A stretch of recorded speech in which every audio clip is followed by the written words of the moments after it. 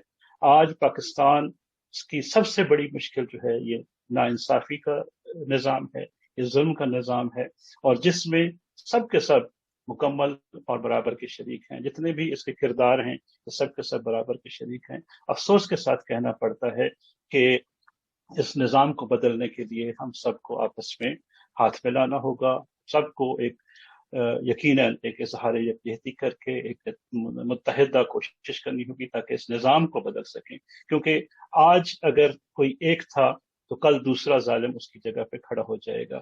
آج اگر ہم اس گورنمنٹ کے کیے ہوئے ظلم کا انتقام یا اس کو سزا نہیں دلوا سکے تو کل ہم اس حکومت کے کیے ہوئے ظلم کی بھی کسی کو انصاف نہیں دلوا سکیں گے. یقیناً اس میں پورے کا پورا نظام جو ہے وہ فرسودہ ہو چکا ہے، غلیظ ہو چکا ہے. اس نظام کو بدلنے کی ضرورت ہے تاکہ ہم جو ہے وہ اصل جو پاکستان کی بنیاد کا جو نقطہ تھا وہ مسلمانوں کا ایک آزاد وطن، یہ کیسا آزاد وطن ہے کہ جس کے اندر ہم اپنے مقتولین کو انصاف نہیں دلوا سکتے.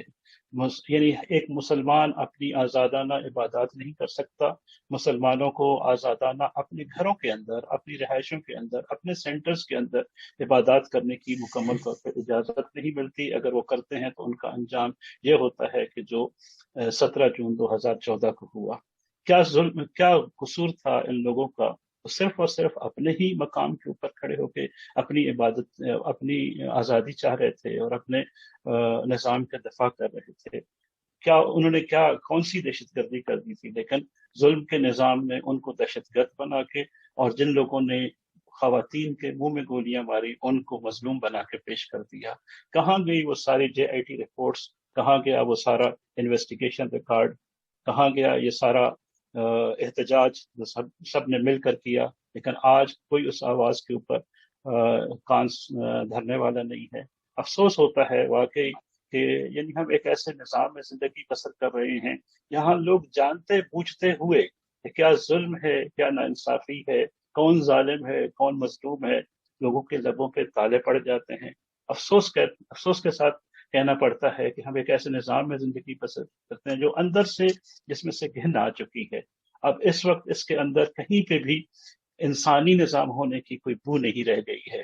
لاکھ بیٹھے کوئی چھپ چھپ کے کمی گاہوں میں، خون خود دیتا ہے جلادوں کے مسکن کا چراغ. سازشیں لاکھ اڑاتی رہیں ظلمت کی نقاب، لے کے ہر بوند نکلتی ہے ہتھیلی پہ چراغ. لیکن یہ یقیناً ہم اس بات کے اوپر مکمل طور پہ اعتماد رکھتے ہیں کہ جس دن بھی مظلوم کھڑے ہو جائیں، جس دن بھی ہم اپنی مظلومیت کو اپنا ہتھیار بنا لیں گے، جس دن بھی ہم اپنے اوپر ہونے والی زیادتیوں کو اپنا ہتھیار بنا کے ظالم اور ظالم نظام کے خلاف کھڑے ہوں گے تو یقیناً غیبی طاقتیں اور خدا کا نظام، خدا کی سنت الہی ہمارا ساتھ دے گا. تم نے جس خون کو مقتل میں دبانا چاہا، آج وہ کوچہ و بازار میں آ نکلا ہے.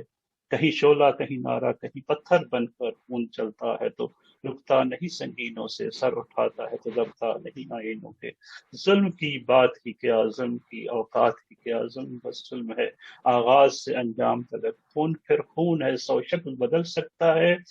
ایسی شکلیں کہ مٹاؤ تو مٹائے نہ بنے، ایسے شعلے کو بجھاؤ تو بجھائے نہ بنے، ایسے نعرے کو دباؤ تو دبائے نہ بنے. خون پھر خون ہے، ٹپکے گا تو جم جائے گا.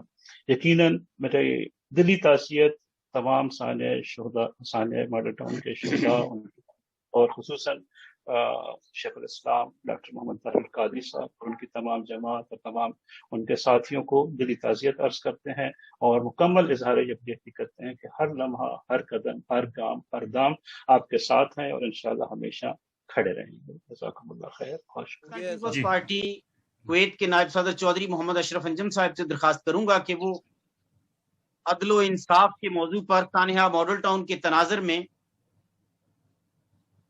اپنے خیالات سے ہمیں نوازیں مختصر وقت میں. بہت شکریہ. السلام علیکم جی. وعلیکم السلام ورحمۃ اللہ وبرکاتہ. صاحب سب سے پہلے تو آپ لوگوں کی بہت مہربانی ہے کہ آپ لوگوں نے موقع دیا بات کرنے کا، اور سب سے بڑی بات یہ ہے کہ آپ نے کم از کم اس حادثے کو، اس سانے کو یاد رکھا ہوا ہے، اور ہم لوگ یہی کر سکتے ہیں۔ باقی وہ کہتے ہیں جب ساز سلاسل بجتے تھے ہم اپنے لہو سے سجتے تھے، یہ ریت ابھی تک باقی ہے، یہ رسم ابھی بھی جاری ہے۔ میں تو ایک ایسی پارٹی کا سینئر وائس پریزیڈنٹ ہوں کویت میں جن کے لیڈروں کو انصاف نہیں ملا۔ آپ کو پتہ ہے بھٹو شہید کی جب کو ریفرنس دوبارہ داخل کیا پریزیڈنٹ آف پاکستان نے، تو ہمارے وکیل کو نااہل قرار دے دیا گیا، اس پہ پابندی لگا دی گئی، اور وہی وکیل جب ہمارے خلاف چلا گیا تو آج وزیر۔ بات یہ ہے کہ اصل میں انصاف کے نام پر ہمارے ساتھ دھوکہ ہو رہا ہے، اور عام پبلک جو ہے وہ اس بات کو سمجھنے سے قاصر ہے۔ کبھی دین کے نام پر، کبھی ملک کے نام پر، کبھی کسی نام پر ہمیں جذباتی بنا کر استعمال کیا جاتا ہے، اور اس کے بعد ہمیں بھلا دیا جاتا ہے۔ اور نتیجہ یہ ہے، یہ بات میں دوست میرے پہلے بھی ایک کہہ رہے تھے کہ اگر انصاف لینا ہے تو اس کے لیے ہمیں پارٹی سیاست سے بالا تر ہو کر ہمیں یہ فیصلہ کرنا پڑے گا کہ مل کر عوام کو اس کے لیے اٹھنا پڑے گا۔ بے نظیر صاحبہ کا قاتل تھا، بوٹی صاحب کا قاتل تھا، اس کو بھجوا دیا انہوں نے باہر، کوئی کچھ نہیں کر سکا۔ اس طرح سانحہ ماڈل ٹاؤن میں جس بے دردی سے لوگوں کو قتل کیا گیا، اس کی ویڈیوز موجود ہیں، اس کی ہر چیز موجود ہے، رپورٹنگ بھی موجود ہے، لیکن اللہ جانے وہ ججز کیا کر رہے ہیں، جنرل کیا کر رہے ہیں، اللہ جان۔ باقی جگہ پہ، ہر جگہ پہ آپ ذرا کوئی بات کر کے دیکھیں ایک طبقہ ہے اس کے خلاف، تو کل آپ کے اریسٹ وارنٹ جاری ہو جائیں گے، آپ کو بولنے کوئی نہیں دے گا، چپ کرا دیا جائے گا۔ لیکن اس سلسلے میں آپ باتیں کر لیں جو کرنی ہے، انصاف آپ کو نہیں ملے گا۔ قادری صاحب نے یہ موجودہ گورنمنٹ کے ساتھ پوری طرح انہوں نے تعاون کیا، ان کے ساتھ تحریک میں شامل رہے، سب کچھ کیا، لیکن آج جب وہ آگے تو وہ بھی کچھ نہیں کر رہے۔ اور نہ صرف سانحہ ماڈل ٹاؤن کے لیے کچھ نہیں کر رہے، سانحہ ساہیوال کے لیے انہوں نے کیا کیا، اور باقی چیزوں کے لیے کیا کر رہے ہیں۔ بات صرف اتنی ہے کہ ہمیں اپنے حقوق کے لیے کھڑے ہونا، اور ہمیں صرف یہ بتا دیا جاتا ہے، یہ کہہ دیا جاتا ہے کہ او جی ہم کچھ نہیں کر سکتے، ہمارے بس میں کیا بات ہے، ہم کچھ نہیں کر سکتے، ہم تو کمزور ہیں۔ ایسی بات نہیں ہے، ایسی بات نہیں ہے۔ بات صرف اتنی ہے کہ ہم کھڑے نہیں ہوتے۔ کہتے ہیں قوت تعمیر تھی کتنی خسو خاشاک میں، آندیاں چلتی رہیں اور آشیاں بنتا گیا۔ بات یہ ہے کہ بھٹو شہید نے جب تحریک شروع کی اس وقت بھی یہی کچھ تھا، اس وقت بھی یہی کہا تھا تمہارے مقدر میں بھوکے مرنا لکھا ہوا ہے، ان کے مقدر میں عیاشیاں کرنی لکھی ہوئی ہیں، اور انہی غریب لوگوں نے کھڑے ہو کر اس بندے کو کامیاب کر دیا، تحریک چلی اور بہت کچھ وہ اپنی زندگی میں کر گیا، اور سزا اس کو بھی اس بات کی دے دی گئی کہ وہ ملک کو مضبوط کیوں کر رہا ہے، اس نے اسلامی جمہوریہ کیوں بنا دیا ہے۔ اسی طرح بے نظیر کو قتل کر دیا گیا، اس نے یہ مطلب پاکستان کو بھٹو صاحب نے اٹامک پاور بنایا، اس نے میزائل پاور بنایا، اور نتیجہ یہ ہوتا ہے کہ ہمیں ہی ایک دوسرے کے خلاف استعمال کیا جاتا ہے۔ بات صرف یہ ہے کہ ہمیں سیاسی وابستگی سے بالا تر ہو کر یہ کرنا ہوگا کہ انصاف کے لیے، اپنے حق کے لیے نکلنا پڑے گا، اور جب عوام نکلیں گے تو ان کے سامنے کوئی نہیں ٹھہر سکے گا، میں یہ آپ کو یقین سے بتاتا ہوں۔ اور جو لیڈر آپ کے دیکھیں، جب طوفان آتا ہے نا، جب عوامی طوفان آتا ہے تو یہ دنیا کی تاریخ گواہ ہے کہ کوئی بندہ، کوئی بھی جو ڈکٹیٹر ہے، کوئی بھی طاقتور ان کے سامنے نہیں ٹھہر سکتا۔ بہرحال ہماری ہمدردیاں تحریک کے ساتھ ہیں، جن کے قتل ہوئے ہیں، جو مظلوم ہیں، ہماری ہمدردیاں ان کے ساتھ ہیں۔ ہم ہر لیول پر، ہر موقع پر، ہر لحاظ سے ان کے ساتھ کھڑے ہوئے ہیں۔ اللہ تعالیٰ کی ذات بابرکات مرنے والوں کی مغفرت فرمائے، اور جس عظیم مقصد کے لیے انہوں نے اپنی جانیں دی ہیں، اللہ تعالیٰ ہمیں اس مقصد کے لیے جد و جہد کرنے کی توفیق عطا فرمائے۔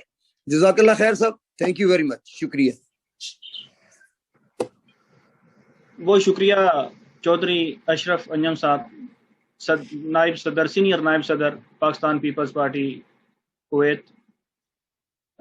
ہماری خوش قسمتی ہے کہ ہمارے ساتھ اس وقت پاکستان عوامی تحریک کے ڈپٹی کنوینر قاضی شفیق صاحب ہمارے ساتھ موجود ہیں۔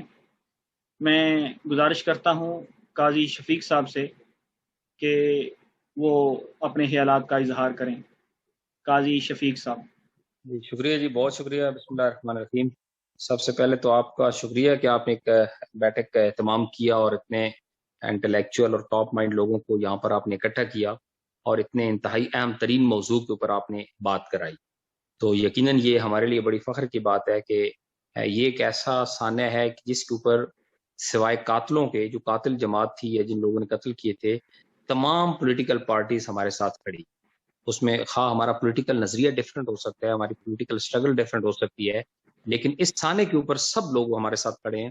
اور انہوں نے جہاں جہاں پر ہم نے ان کو بلایا، مرکز لاہور کے اندر APC ہوئی ہیں، مختلف لیول کے اوپر احتجاج کی کالز دی گئی ہیں.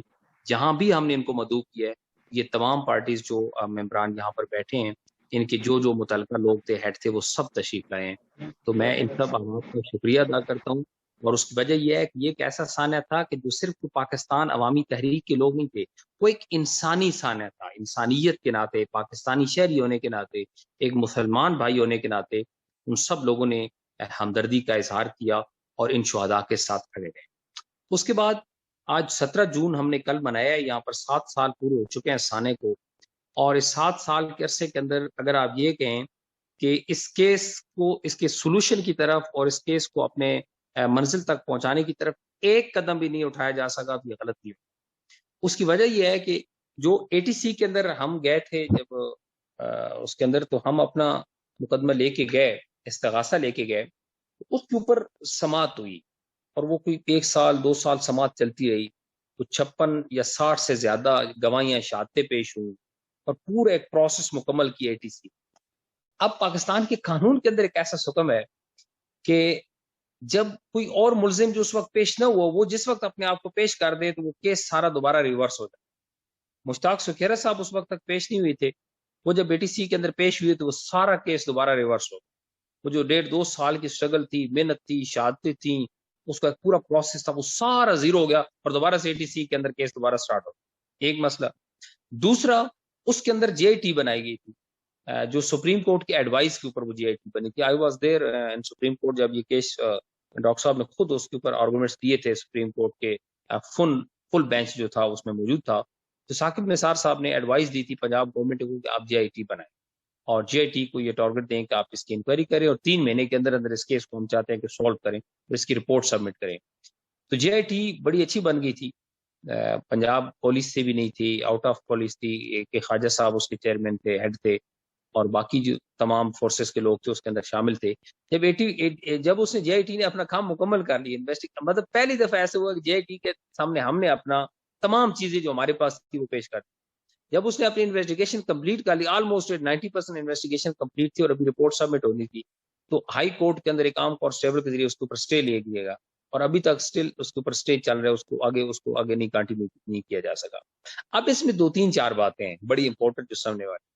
تو سب سے پہلی بات یہ ہے، یہ ایک ایسا کیس ہے جو شاید اس طرح کا کیس عدالتی تاریخ کے اندر بھی پہلی دفعہ آیا ہو کہ 70 سے زیادہ میڈیا کے کیمروں کی لائیو کوریج کے دوران لائیو کوریج دے رہے تھے، 70 سے زیادہ میڈیا کے چینل دکھا رہے تھے قتل عام ہوا ہے، اور وہ تمام چہرے جن نے جس شخص نے گولی ماری ہے وہ سارا ریکارڈڈ ہے. مطلب اس میں کچھ خفیہ نہیں ہے. دیکھیں قتل ہوتے ہیں نا، رات کے اندھیرے میں ہو جاتے ہیں، خفیہ ہوتے ہیں، پتہ نہیں چلتا، ٹریس کرنا پڑتا ہے، کالز ریکارڈ چیک کرنا پڑتا ہے، کیمرے کی ریکارڈنگ چیک کرنی پڑتی ہے کہ کون تھا، کہاں تھا، کب تھا، پھر مختلف طریقوں سے اس کو سرچ کرنا پڑتا ہے کہ یار یہ اس کے ساتھ دشمنی ہو سکتی تھی تو ممکن ہے یہ شخص ہو. لیکن یہ ایک ایسا قتل عام تھا کہ جس کو 70 سے زیادہ کیمرے تو لائیو دکھا رہے تھے، پوری دنیا اس وقت بیٹھی دیکھ رہی تھی. تو اس کے اوپر تو کوئی زیادہ انکوائری کی ضرورت بھی نہیں تھی کیونکہ سب کچھ تو آپ کے سامنے تھا. Number first. نمبر سیکنڈ، یہ ریکارڈڈ تھا، سب کچھ تھا، لیکن اس کے باوجود یہاں پر 2 پرابلمز آئے. سب سے پہلا پرابلم پروسیکیوشن کا آیا. چونکہ اس وقت نواز گورنمنٹ تھی تو پروسیکیوشن ساری ان کے کنٹرول میں تھی، انتظامیہ جو پولیس کے ڈپارٹمنٹ تھا وہ سارا ان کے کنٹرول میں تھا، لہٰذا کچھ چیزیں آگے موو نہیں ہو سکی. ہم یہ توقع کر رہے تھے کہ جب یہ رجیم چینج ہوگا، نئی گورنمنٹ آئے گی تو شاید اس کے اندر کچھ امپروومنٹ ہو اور ہمیں اس کے اندر انصاف مل سکے. تو اسی ایجنڈے کے اوپر ہم نے PTI کو سپورٹ کیا تھا 2018 کے الیکشن پہ. 2018 کے الیکشن ہم نے بوائکاٹ کیا تھا، ہم نے اپنے کینڈیڈیٹ کھڑے نہیں کیے تھے، صرف اس وعدے کے اوپر کہ انہوں نے یہ کہا تھا کہ اگر ہم اقتدار کے اندر آ جاتے ہیں تو ہم آپ کو سارے ماڈل ٹاؤن کے اندر انصاف کریں. تو یہ ایک زبانی وربل معاہدہ تھا ان کا ہمارے ساتھ، ہم نے ان کو سپورٹ کیا، وہ گورنمنٹ میں آ گئے.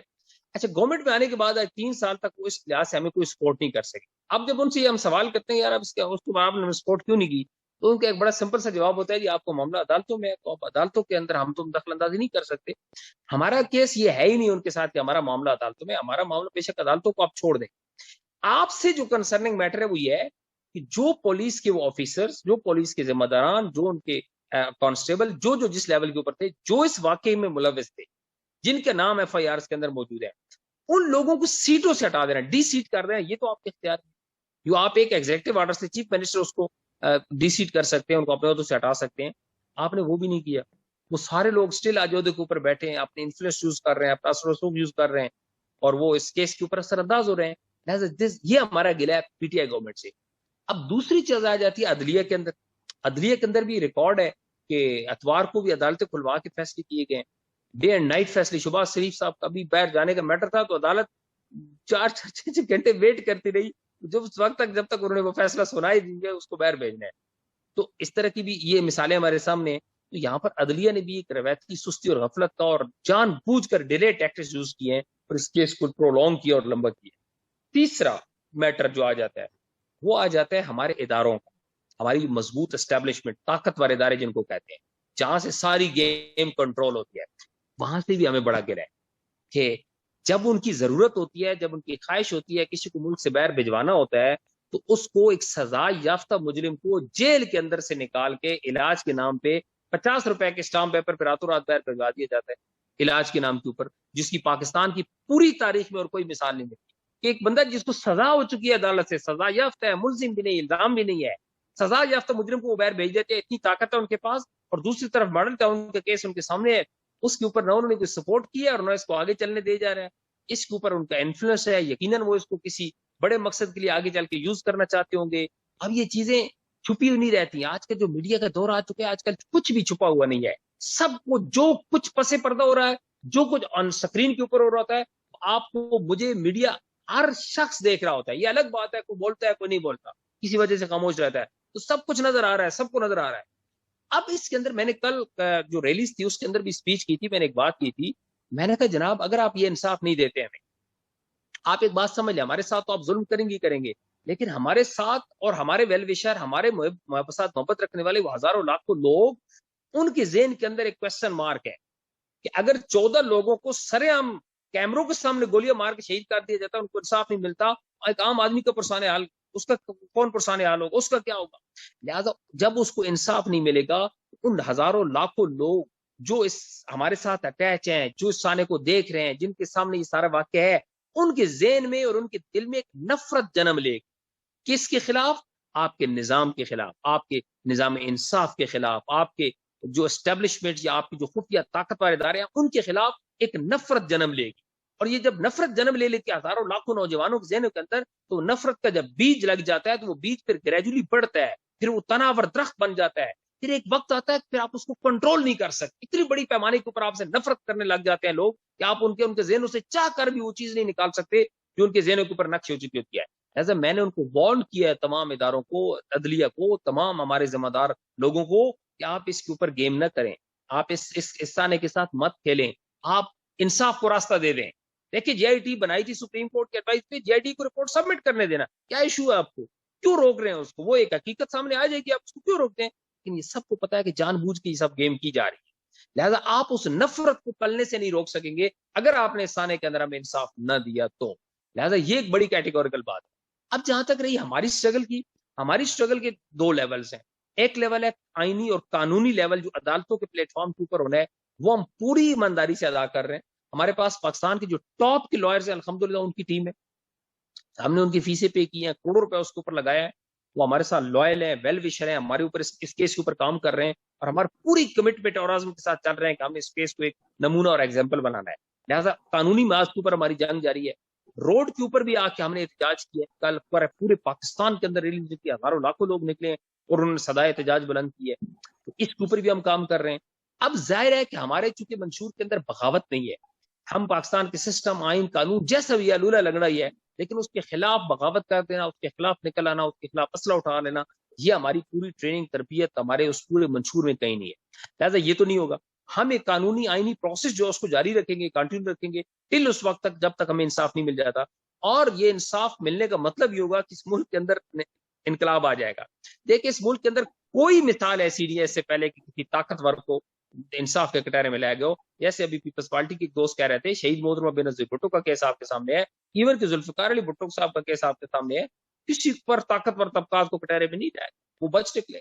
لہٰذا یہ جب اگر اس کے اندر ہمیں انصاف مل جاتا ہے تو اس کا مطلب انقلاب ہوگا, اور ہم اس انقلاب کی اسٹرگل کو کنٹینیو رکھے ہوئے ہیں, جاری رکھے ہوئے ہیں. انشاءاللہ تعالیٰ ہر آنے والے دن, ہر آنے والے سال کے اندر اس کے اندر اور شدت آئے گی. وہ جہاں جہاں جتنا بھی ہمارا راستہ روکیں گے ہم اس سے زیادہ قوت اور طاقت کے ساتھ انشاءاللہ اس کیس کو زندہ رکھیں گے ٹل اس وقت تک جب تک ہمیں اس کے اندر انصاف نہیں دے. تو یہ میرے آرگومنٹس تھے. بہت شکریہ. Thank you.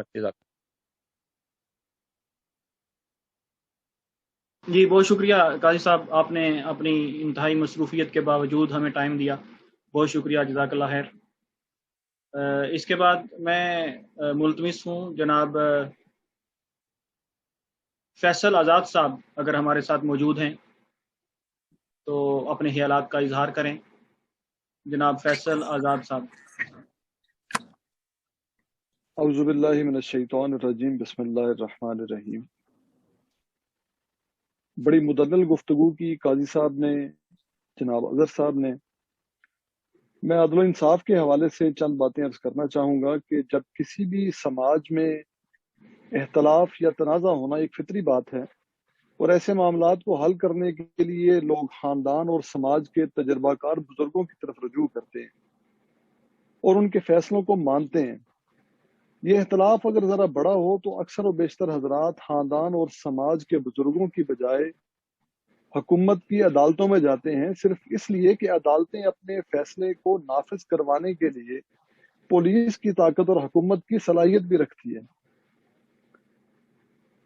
فیصلہ کا مطلب یہ ہے کہ قانون کے مطابق حق اور سچ کا اظہار, کسی بھی معاملے میں سچ کو جھوٹ سے الگ کرنا, دعویٰ اور دلیل کی مطابقت کو دیکھنا اور شہادتوں کا جائزہ لینا فیصلہ کرنے والے کی بنیادی ذمہ داری ہے. اور سانحہ ماڈل ٹاؤن ملکی تاریخ کا ایک ایسا دہشت گردانہ واقعہ ہے کہ جس کی نظیر ہمیں تاریخ پاکستان میں نہیں ملتی.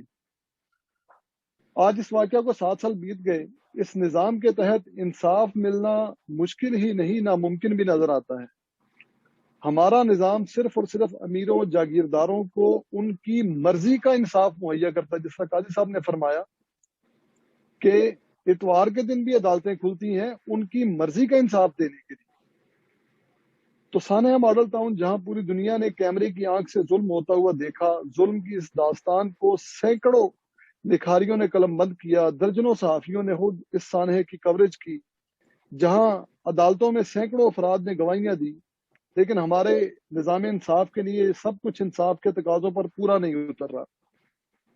سانحہ ماڈل ٹاؤن کی داستان دوسری داستانوں سے اس لیے بھی مختلف ہے کہ یہ سانحہ برپا کرنے والے طالبان نہیں تھے, کوئی دوسرے ملک سے آئے ہوئے لوگ نہیں تھے, بلکہ اس سانحے میں قتل و غارت کرنے والے ہمارے برائے نام محافظ تھے. اور جسٹس باقر نجفی کی رپورٹ کے مطابق اس سانحہ کے ماسٹر مائنڈ وزراء تھے. یہ سانحہ دوسرے سانحات سے اس لیے بھی مختلف ہے کہ اس سانحے کے لواحقین نے انصاف کے لیے آج تک ہر فورم, ہر دروازہ انصاف کے لیے کھٹکھٹایا. اور میں سوال کرنا چاہتا ہوں کہ آپ کے خیال میں اور کون سا ایسا راستہ باقی ہے؟ جس طرح حاجی صاحب نے کہا کہ ہمیں نکلنا ہوگا, تو ہم کہاں نکلیں؟ کہاں نکل سکتا ہے انسان؟ کون سا راستہ باقی رہ گیا؟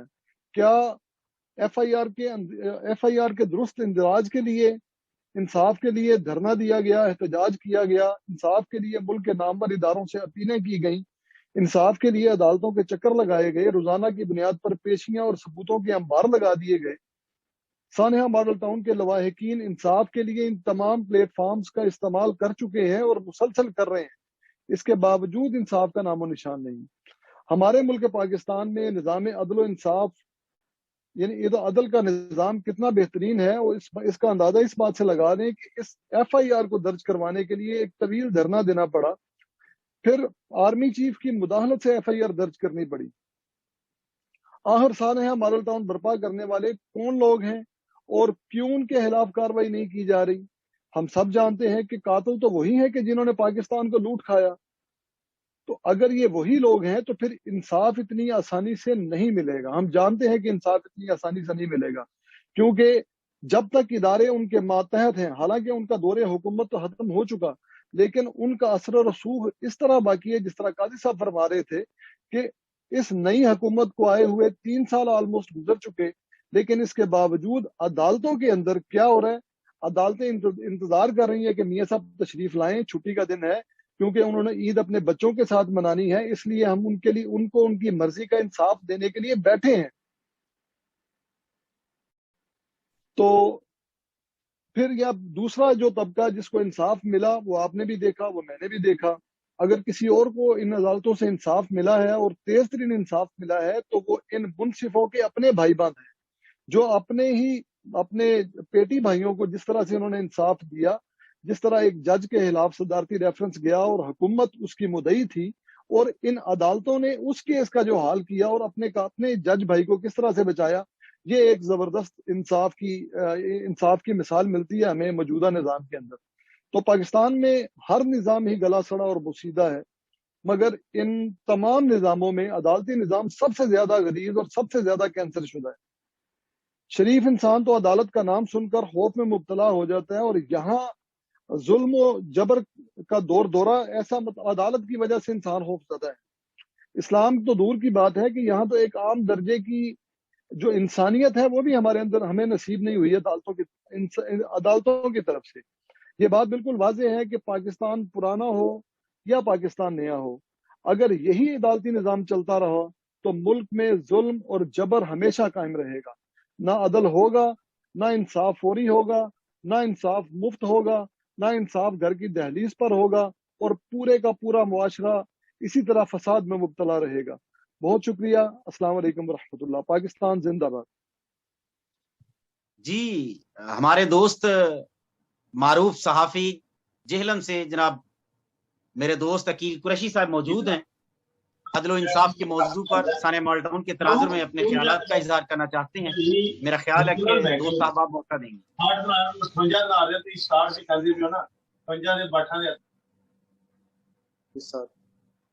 جی قریشی صاحب۔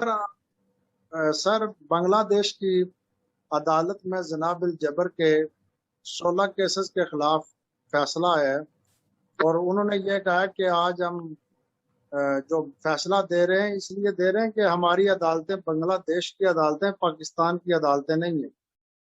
تو مجھے بڑا اس میں آج حیرت کا انکشاف ہوا اس خبر سے کہ ہم ایک ایٹامک پاور ہیں، اور ہماری ساکھ جو ہے وہ اس میں دنیا میں ایک ایسے سٹیٹمنٹ کے بعد وہ میرے خیال میں ایسی متاثر ہوئی ہے کہ، اور یہ جو جتنی جوڈیشری ہے، جتنے لوگ قانون میں بیٹھے ہیں اور جو ٹریجری آف پاکستان سے سیلریز لے رہے ہیں اور مراعات لے رہے ہیں، تو یہ میرے خیال میں وقت بہت عنقریب ہے، اور یہ بہت خاموشی سے بیٹھے ہوئے ہیں کہ شاید یہ کچھ بھی نہیں ایسا ہونے جا رہا، لیکن یہ سب کچھ ان سے نکلے گا، رائٹ؟ ایک ایسا والکینو جو ہے، it's going to be erupt very soon that they can not imagine it, ٹھیک ہے؟ اور یہ جو لوگ وہاں پہ اعلیٰ جگہوں پہ بیٹھے ہوئے ہیں اور براجمان ہیں تختوں پہ عدلیہ کے، اور پینٹ کوٹ ٹائی پہن کے، اور اس کی جو ایک وقار کی دھجیاں اڑائی جا رہی ہیں، اس کے یہ لوگ یہ جواب دہ ہوں گے، کیونکہ انہیں پاکستان کی عوام کو انہوں نے جس طرح سے چوسا ہے، ان کا خون پسینہ یہ چوسا گیا ہے، اور ان سے کوئی انٹروگیٹ کرنے والا نہیں ہے۔ تو یہ ان کو کوئی تھوڑا سا جھنجھوڑ دے تو بہت اچھا ہے۔ So to avoid from the soft revolution, if it goes like that, like the incident of Model Town, and then goes on right like other cases in Pakistan, so they are inviting the bloody revolution in Pakistan.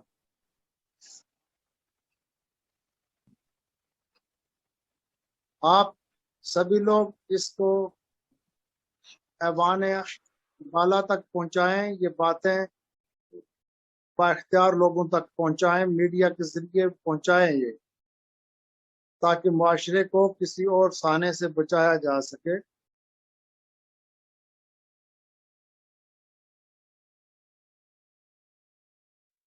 جی سر، بہت شکریہ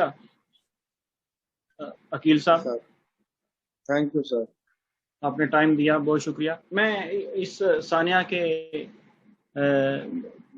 اس کی تھوڑی سی پس منظر، یہ ایسے واقعات کیوں پیش آتے ہیں، میں تھوڑا سا ٹائم لوں گا کہ آپ دیکھیں، اگر انسانی تاریخ کا اگر جائزہ لیں تو ایک بات آپ کو ملے گی کہ جب تک لوگ فقط مذہبی کام کرتے رہتے ہیں اور اللہ اور اس کے رسول کی بات کرتے رہتے ہیں تو کبھی بھی کسی کو کوئی پرابلم نہیں ہوتا۔ جس طرح دیکھیں چرچز کو اسٹیٹ کے ساتھ یورپ کی دنیا میں وابستہ رکھا گیا، تب تک مسلسل جنگ و جدال کا سما تھا۔ سینکڑوں سال کی جنگ کے بعد ویسٹ نے کرسچینٹی کو چرچز میں بند کر دیا اور اسٹیٹ کو انڈیپینڈنٹلی رن کرنا شروع کر دیا، تو وہ جنگ ختم ہو گئی۔ اسی طرح مختلف انبیاء کرام علیہ الصلوۃ والسلام کا، ان کی حیات کا، ان کے کاموں کا اگر آپ مطالعہ کریں تو سیدنا موسیٰ علیہ السلام نے جب تک فرعون کو چیلنج نہیں کیا تھا، لوگوں کے حقوق کے لیے، بنی اسرائیل کے حقوق کے لیے، غریب اور کمزور حال لوگوں کے لیے نہیں اٹھے تھے، تو فرعون کو موسیٰ علیہ السلام سے کوئی پرابلم نہ تھی۔ سیدنا ابراہیم علیہ السلام نے جب تک قارون اور نمرود کو چیلنج نہ کیا، اس وقت تک انہیں ان سے کوئی پرابلم نہ تھی۔ اسی طرح یزید کے تخت کو، اس کی قارونیت کو، اس کی فرعونیت کو جب تک سیدنا علی مقام نے چیلنج نہیں کیا تھا، اگر وہ مدینہ المنورہ میں بیٹھ کر تاجدار کائنات صلی اللہ علیہ وسلم کے روضہ اقدس کے سجادہ نشین بن کر بیٹھ جاتے، وہاں مسند سے خطبہ ارشاد کرتے، لوگوں کو تعلیم و تربیت کرتے، تو ان سے یزید کو کوئی پرابلم نہیں تھی۔ یہ پرابلمز تب پیدا ہوتی ہیں جب کوئی مرد حق نظام کو چیلنج کرتا ہے، اللہ کی مخلوق کے لیے کھڑا ہوتا ہے، اپنی آواز کو بلند کرتا ہے اور حق کو عام کرنے کے لیے اذان دیتا ہے۔ جب وہ اس طرح کرتا ہے تو زمانہ اس کے خلاف ہو جاتا ہے۔ سیدنا موسیٰ علیہ السلام جب بنی اسرائیل کے لیے کھڑے ہوئے تو ہر دروازہ ان پر بند ہو گیا، مشکلات کے پہاڑ ٹوٹنے لگے۔ سیدنا ابراہیم علیہ السلام جب حق کے لیے کھڑے ہوئے تو آگ میں پھینکا گیا۔ امام علی مقام نے جب یزید کے نظام کو چیلنج کیا تو پورے خاندان کو، پورے خانوادے کی جانوں کو لٹانا پڑا۔ اب اسی طرح یہ ایک ہسٹری ہے۔ اس کے بعد پاکستان کے حالات کا اگر جائزہ لیں تو 1980 سے 1988 تک، جب تک ڈاکٹر طاہر القادری فہم القرآن کے درس دیا کرتے تھے، منہاج القرآن کے پلیٹ فارم سے دین کی باتیں ہوتی تھیں، اخلاقیات کی باتیں ہوتی تھیں، اخلاص کی باتیں ہوتی تھیں، اللہ اور اس کے رسول کی صلی اللہ علیہ وسلم کی محبت کی باتیں ہوتی تھیں، تب تک سیاسی، دینی، مذہبی تمام مسالک کے علماء ہوں، پیر ہوں، مشائخ ہوں، ہر کوئی ڈاکٹر طاہر القادری کی صحبت میں آتا، منہاج القرآن کے مراکز میں آتا۔ لیکن 1988 کے بعد ایسا کیا ہوا؟ آپ کی تو شخصیت وہی تھی، علمی، فکری مقام وہی تھا، تو پھر اچانک زمانے کا رنگ کیوں جدا ہو گیا؟ دنیا کا، زمانے کا مزاج کیوں بگڑ گیا؟ صرف ایک فرق تھا، صرف ایک فرق پڑا۔ 1988 کے بعد آپ نے پاکستان عوامی تحریک اور منہاج القرآن کے پلیٹ فارم سے غریبوں کے حقوق کی آواز بلند کی، فرسودہ نظام کو للکارا، ظالمانہ نظام کو چیلنج کیا۔ اس وقت جو سیاسی جماعتوں کے درمیان ایک رسہ کشی کا ماحول تھا، اقتدار کی فرسبی چل رہی تھی، آپ نے اس کو چیلنج کیا، اس کو ڈینٹ کیا، تو ہر کسی نے اپنا راستہ جدا کر لیا، وہ علماء ہوں یا پیر ہوں یا مشاعر، ہر کسی کو پھر فتوے بھی یاد آ گئے، سیاسی جماعتوں کو بھی پرابلم شروع ہو گئی۔ اس سے پہلے تو بہت سارے سیاسی سربراہ منہاج القرآن کی ان کو ممبرشپ لینے میں بھی کوئی پرابلم محسوس نہ ہوتی تھی، لیکن اس کے بعد پھر زمانہ جدا ہو گیا۔ یہ ایک تاریخ ہے کہ انسان جب فقط دین کا کام کرتا ہے تو اس سے کسی کو خوف نہیں ہوتا، جب کسی کی ریٹ کو نظام کو چیلنج کیا جاتا ہے تو پھر اس کو خوف لاحق ہو جاتا۔ عطا بھائی 2 منٹ بس۔ ثانیہ ماڈل ٹاؤن بھی در حقیقت اسی ایک پورے نظام کو چیلنج کرنے اور اس خوف و ہراس کے معاملے کی ایک کڑی ہے۔ پھر شیخ الاسلام جب 2005 کے بعد باہر تشریف لے گئے، اپنی تالیف و تصنیف میں مصروف ہو گئے، منہاج القرآن علمی فکری حوالے سے کام کر رہی تھی، تو پھر بھی کسی کو پرابلم نہیں تھی، آرام سے نظام چل رہا تھا۔ لیکن 2012 میں جب پھر ایک بار تشریف لا کر نظام کو چیلنج کیا، آئین پاکستان کے نفاذ کی بات کی، غریبوں کی بات کی، غریبوں کی تعلیم کی، خوراک کی، علاج کی، روزگار کی، تو پھر پرابلم شروع ہو گئی۔ لوگوں نے پھر اس کے اوپر کہا کہ کسی کا ہاتھ ہے، کسی نے کچھ بات کہی، فنڈز کہاں چاہتے ہیں، یہ ہے وہ ہے۔ تو در حقیقت یہ سفر 2012 میں دوبارہ شروع ہوا، پھر 2013 کا دھرنا آپ کے سامنے ہے جو معاملات ہوئے۔ تو اور منہاج القرآن نے اپنی گراس روٹ لیول پر مین پاور کا اظہار کیا، پاور شو کیا، اس سے نظام میں لرزہ پیدا ہوا، ان کو خوف لاحق ہوا کہ شاید اس تخت کو الٹ نہ دیا جائے۔ تو پھر جیسے تاریخ میں ہمیشہ ظالم قانونی اور فرعونی اقتدار پر بیٹھے ہوئے لوگوں کو کچلنے کے لیے، موومنٹ کو کچلنے کے لیے منصوبہ سازی کرتے ہیں، اسی طرح نون لیگ نے پاکستان عوامی تحریک اور منہاج القرآن کی موومنٹ کو کچلنے کے لیے ایک بہت ہی گھنونا منصوبہ بنایا۔ شیخ الاسلام پاکستان میں موجود نہیں تھے، تو انہوں نے چاہا کہ بہت بڑا سانحہ کر دیا جائے، جو قیادت ہے اس کو مار دیا جائے، بہت سارے الزامات بھی لگائے اور اس موومنٹ اور نظریے کو موت کے گھاٹ اتار دیا جائے۔ مگر اللہ رب العزت ہمیشہ حق پرستوں کے ساتھ ہوا کرتا ہے، اس کی مدد ہمیشہ حق پرستوں کے ساتھ ہوا کرتی ہے۔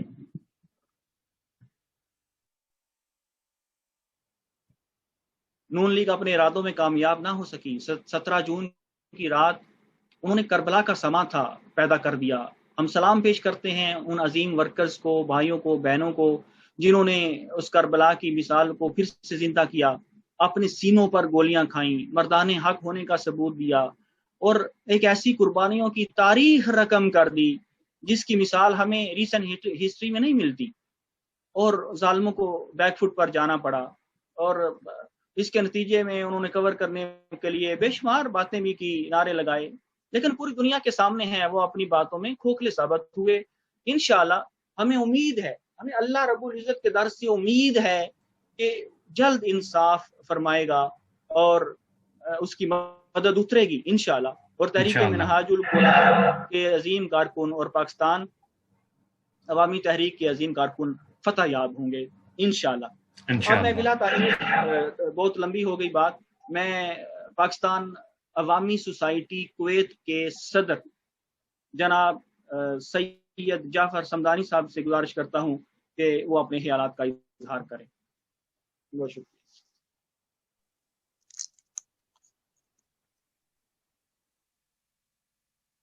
بسم اللہ الرحمن الرحیم۔